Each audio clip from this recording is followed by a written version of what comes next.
सांगितलं की मुंब्रा नाही तर संपूर्ण महाराष्ट्र आम्ही मला वाटते इम्तियाज जलील आपली औकात आणि आपली परिस्थिती विसरले आहे। त्यांनी जे म्हटलं की सिर्फ मुंब्रा नहीं पूरी महाराष्ट्र को हरा करेंगे, छत्रपति की औलादें और छत्रपति के भक्त और उनका खून हमारे अभी भी शरीरों में दौड़ रहा है। तुम नहीं, तुम्हारे 7 पीढ़ियां ऊपर से नीचे आए तो वो भी हरा नहीं कर पाएंगे महाराष्ट्र को। इतना एवढा मानसिकतेचे जे पद्धत आहे, मला वाटते की इम्तियाज जलीलला तमीज हा विसरलेला आहे।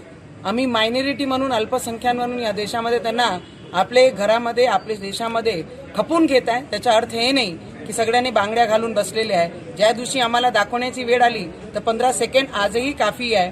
तुमच्या स्वप्नातील हिरवं करणं हा पूर्ण होणार नाही। आणि असे लोकांना ज्यांना तमीज विसरलेले आहे, जे बायांबद्दल जेही बोलतात, पत्रकार परिषद घेऊन पूर्ण महाराष्ट्राला धमकी देऊन राहिल्या की ज्या छत्रपती शिवाजी महाराजांचा महाराष्ट्र आहे त्या पूर्ण महाराष्ट्राला आपण हिरवा करू, तर तुमच्या धमक्याला आम्ही भीक सुद्धा घालत नाही। इम्तियाज जलील, लक्षात ठेवा, तुम्ही ज्या शहरात राहतात त्या शहराचं नाव संभाजी महाराजांच्या नावाने दिलेला शहर आहे।